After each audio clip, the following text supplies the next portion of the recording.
தேவையில்லை, ரிசல்ட் அன்னைக்கு பார்த்துக்கலாம். வெற்றி அடைஞ்ச வேட்பாளர்கள் வந்து நேராக பனையூர் வாங்க இல்லை, அதெல்லாம் அந்தந்த இன்ஸ்ட்ரக்ஷன்ஸ் அதுக்கப்புறம் தனியாக போகும். இன்னைக்கு வந்து கவுண்டிங்க்கு எப்படி ஹேண்டில் பண்ணணும், கவுண்டிங் அன்னைக்கு எவ்வாறு கவனமாக செயல்பட வேண்டும் என்று எங்களுடைய தலைவர் பிறகு தலைவரோட இல்லை அது அறிவிப்பு வரும். ஒவ்வொரு கட்டத்தில் அதுக்கு அறிவிப்பு வரும். இன்னைக்கு 4ஆம் தேதி எப்படி இவங்க கவனமாக செயல்பட வேண்டும் என்று அறிவுறுத்தப்பட்டுள்ளது. இல்லை அதுக்குதான் இல்லை, அதுக்கு 4ஆம் தேதி ரிசல்ட்டுக்கு அப்புறம் தான் நம்ம பார்க்க முடியும். கண்டிப்பாக எங்களுக்கு முழு அளவில் இது வரைக்கும் பார்க்காத ஒரு தேர்தல். நீங்கள் எல்லாரும் களத்தில் எத்தனையோ தேர்தல் பார்த்துருப்பீங்க. நீங்கள் யாரும் பார்க்காத ஒரு தேர்தல் களமாக இந்த களம் கண்டிப்பாக எல்லாருக்கும் இருந்திருக்கும். யாருனாலையும் கணிக்க முடியாத ஒரு தேர்தல் களமாக இருந்திருக்கும். ஒட்டுமொத்த மக்களும் தமிழக மக்களும் ஆர்வமாக போய் இப்போ பூத்தில் வாக்களித்து தான் ஏதோ அவங்க வீட்டில் ஒரு விழாவோ ஒரு திருவிழா மாதிரி இருந்த ஒரு தேர்தல். கண்டிப்பாக அது ஒரு மாற்றத்திற்கான தேர்தல். களத்தில் முழு அளவில் எல்லாருமே பார்த்தோம். எல்லா அளவில் அப்படி குழந்தைகளிலிருந்து பெரியவர் வரைக்கும் அனைவரும் ஆர்வமாக எதிர்பார்க்கும் ஒரு தேர்தல். கண்டிப்பாக அவர்கள் எதிர்பார்ப்பு என்றைக்கும் பொய்யாகாது.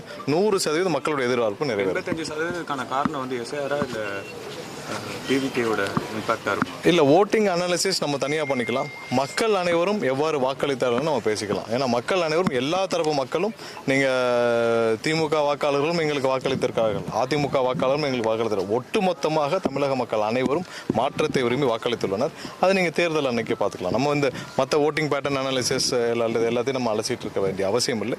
நம்ம 4ஆம் தேதி ரிசல்ட் வரப்போ அதை பார்த்து நம்ம கண்டிப்பாக என்ன அன்னைக்கு நடந்திருக்கோ அதை தெரிஞ்சுக்கலாம். வேற ஏதாவது கேள்வி வாக்குச்சாவடி மையங்களில் வந்து பல்வேறு நிர்வாகிகளிடையே மோதல் ஏற்பட்டது. இந்த தலைவர் கவனத்துக்கு கொண்டு போயிருக்கீங்களா? இல்லை, கண்டிப்பாக கொண்டு போயிருக்கோம். எங்கெங்கெல்லாம் அந்த மாதிரியான சூழ்நிலை இருக்கோ அதை வந்து நாங்கள் அங்கே டிஜிபிக்கும் தேர்தல் ஆணையத்துக்கும் கொடுத்துருக்கோம். கூடுதலாக எங்களுடைய நிர்வாகிகளுக்கு பாதுகாப்பு என்னன்னு கேட்டிருக்கோம். சைதாப்பேட், முக்கியமாக சைதாப்பேட்டு, அப்புறம் கேவி குப்பம் போன்ற ஏரியாவில் எங்களுடைய நிர்வாகிகளுக்கு கூடுதல் பாதுகாப்பு என்னன்னு கேட்டிருக்கோம். அங்கெங்கெல்லாம் வந்து மாசுபிரமணியத்துடைய தூண்டுதல்னால ஒரு மிகப்பெரிய கலவரம் அன்ற சைதாப்பேட்டில் நடந்தது.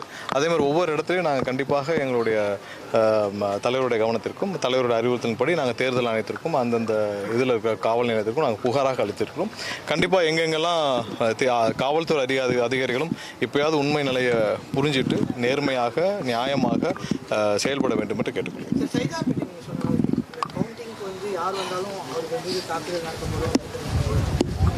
இல்லை, கண்டிப்பாக எங்களுக்கும் அந்த செய்தி வந்தது. அதாவது சைதாப்பேட்டில் எங்களுடைய நிர்வாகிகளை தாக்க சுப்பிரமணியம் வந்து பல ரவுடிகளை ஏற்பாடு செய்திருப்பதாகவும், அங்கே கவுண்டிங்க்கு வரும் எங்களுடைய நிர்வாகிகள் தாக்கப்படும் சூழ்நிலை இருப்பதாகவும் அதுக்காக நாங்கள் புகாரும் அனுப்பிச்சிருக்கிறோம். கண்டிப்பாக நாங்கள் தேர்தல் ஆணையம் தனியாக ஒரு புகார் அளிக்கவும் உள்ளோம்.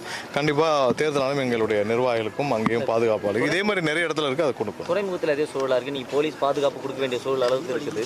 இல்லை, நீங்கள் பார்த்துருப்பீங்க, இதே தான் சென்னை பெரும்பாலான இடங்கள், தமிழகத்தில் பெரும்பாலான இடங்களில் திமுக வந்து தோல்வி பயத்தால் இப்போயே வந்து அவங்களுடைய அராஜகத்தை கட்டழுத்துட்டு இருக்காங்க. பொதுமக்களும் நேரடியாக பார்த்துட்டு இருக்காங்க. இது ஒன்றும் அவங்களுடைய சொத்து இல்லை, அவங்க யாருங்க மன்னரும் இல்லை. கண்டிப்பாக 4ஆம் தேதி எல்லாத்துக்கும் சேர்த்து மக்கள் நல்ல பதிலடி கொடுப்பார்கள். முற்றிலுமாக இது திமுக தமிழகத்திலிருந்து தீய சக்தி திமுக அகற்றப்படும் நாள் வெகு தூரம் இல்லை. இன்னும் 3 நாட்கள் 4 நாட்கள். நன்றி.